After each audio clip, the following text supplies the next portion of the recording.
Alright, this is Thursday, July 3rd, 2017, sometime in the afternoon, like past 2 o'clock p.m. This is a documentation of recall to induce remembrance. This will remain unedited, so what comes out stays.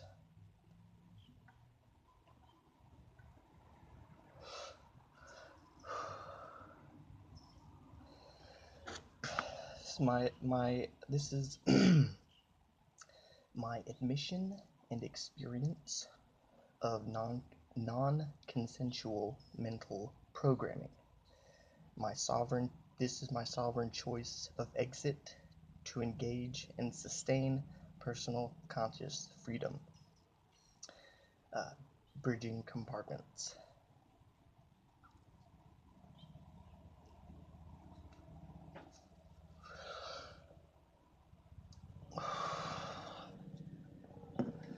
Okay, so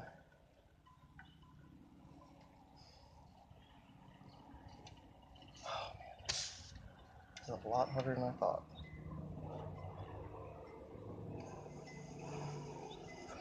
So here, I'll dial back to the biggest event that sticks out in my head, in my mind. Um, this was the very beginning of 2012. Oh man.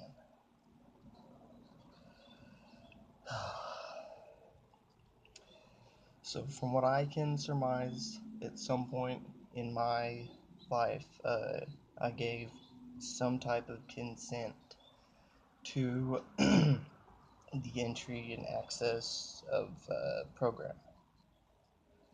There's a lot of them.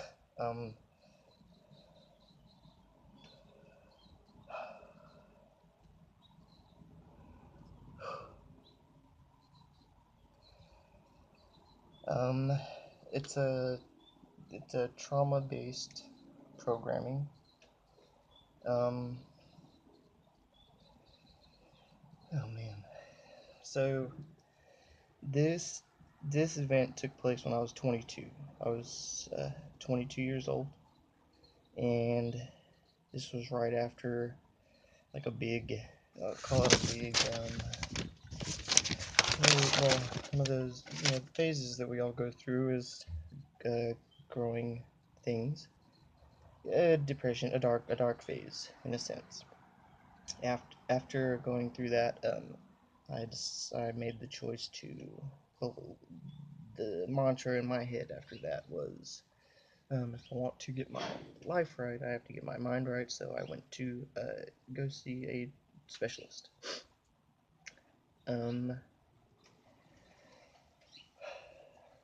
Okay, so going to see the specialist was a revisit to a pre-existing condition that I was labeled or diagnosed with back in. Oh man. So these are my references of time. Back when I was in middle school. Middle school. So that was like when I was in middle school. Anyways, I was like somewhere in my teens, early beginning teens. I was put on a medication that didn't, well, it didn't work to my liking. Anyways, it made me sick. It just made me not eat and sick, and there wasn't even like it didn't help my lack of focus at all. So, anyways, did not continue with it. Alright, so yeah, then fast forward to the dark phase and going through that, and then after pinnacling through that, going to get help. So I was basically revisiting a diagnosis of my past, because I had seen someone else take the same steps, and I saw the results, and it seemed to work. So I went in to see a neurologist, and I was retested, and the I don't remember the old tests, but I think it was just a conversation with like the psychiatrist in my family, my mom and whatnot. Anyways, the this testing was quite a bit more interesting. So they, I went in. Um, this is that this makes there's clarity to this event that gave my consent to what happened afterwards. What I'm trying to get to. Um, uh,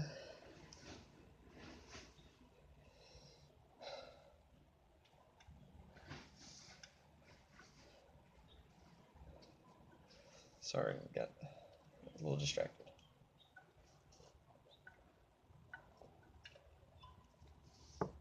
So I go in, and in the retesting was the first thing. The first very interesting thing that this neurologist did. Well, he had a very interesting ability that was like a very positive ability.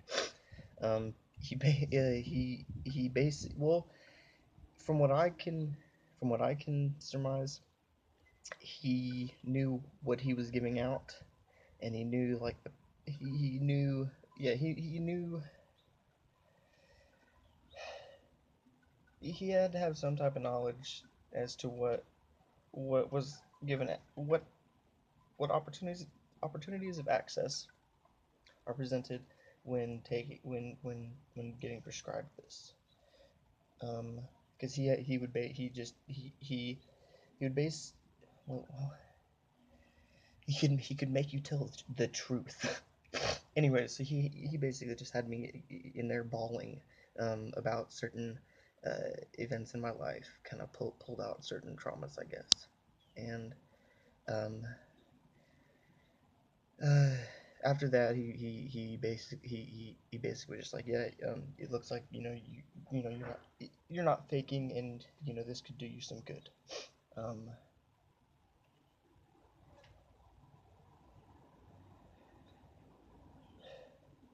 and that was that.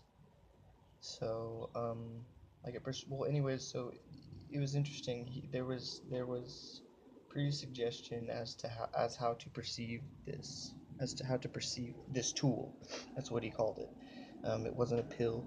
It wasn't a prescription. It was a tool, and I think he referred to it as like a hammer. And you use tools. Anyways, that was the perception uh, to use when taking this. Um,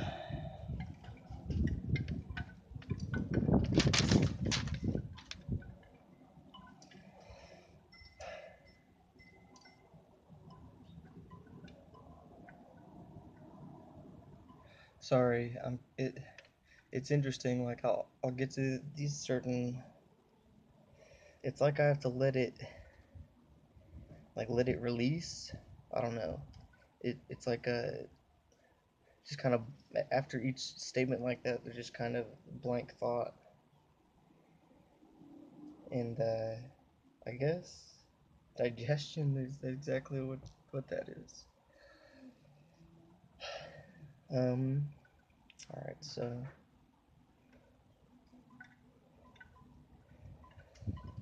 oh, in the testing. So, in the testing, they put me in this room, and it's basically a test of your attention span. It's a computer. There's a computer up in front of you, like a desktop computer. I think it was like a really old one. I don't know why I said that. It's just interesting. But the things, it was just really simple questions that just went on for an extended period of time to see how well you answered, to test your attention span. And I don't even remember the test because there was, I don't know. I don't know if it felt like there were certain objects placed in that room that, I don't know, one one one could, I don't know. There was more going on with objects in that room than there was with the test on the computer. And Yeah, that's what I remember. So after that,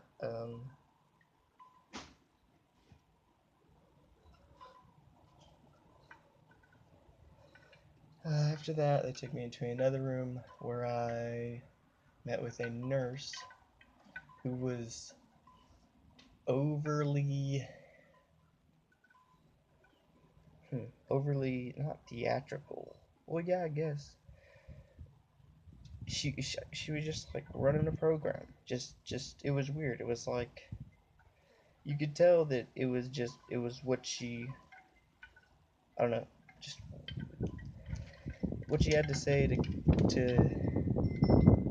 I don't know. She kept coaching me through. They were real simple tests, but she kept influencing me. What was she saying? It was very simple, but very almost like cordially rushed. Kind of like I'll give you this much, but we can't spend all day on you, and um, don't waste time with trying to conversate with me. Uh, Let me do my thing and get you out of here. Um, okay, so backtracking just a tad. Um, oh man, I lost it. Dang. Mm, oh, so they put this. It was a. I'll call it a web helmet. It was basically all these diodes, all these diodes or cathodes, whatever, sensory plates, um, on a net, like on the wires made the net. You basically like fit it over your head like the lunch lady's hairnet. But each little diode had like a specific place. It was a brain scan, I guess. Well, I don't know, so that's why I'm conveying all this. So yeah, so like before they would prep each area that a diode went in. They put like this gel, and they didn't shave my head, thankfully, but they basically just spread each part of my each segment of my head to reach the scalp to put a diode, and they put me back in a chair and told me I'm gonna close my eyes. There would be a little light show, and then after the light show, to just sit there as still as possible, because they're monitoring brain activity after stimulus. So they gave me this little light show with my eyes closed, and I basically just sat there. Oh, it was weird because after the light show, I don't know how long I sat there, but in my head, I remember I knew that whatever they were doing was going to come out on a piece of paper, or there was something going on the other end. So I was doing my best to. In my head, I kept trying to say, I kept trying to say to myself, show them something, like, put something on the screen. So that's what I was trying to do. Anyways, it was just a curious action of mine because I knew, there's I might I'm getting a glimpse into certain workings in my head, and if I throw in a variable, I might get some extra results. Anyways, nothing came up. I didn't ask about it. Kind of just one of those, I don't know, simple, simple, childlike. It was fun.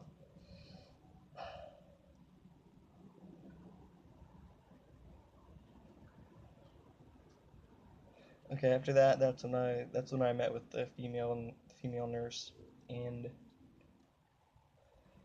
she had it was a real big it was a real big needle, like not a syringe. It was a real big like spike. It was about I think it was between like 4 and 6 inches long. Anyways, she didn't like shove it into me, but it was attached to a cable that was attached to a device that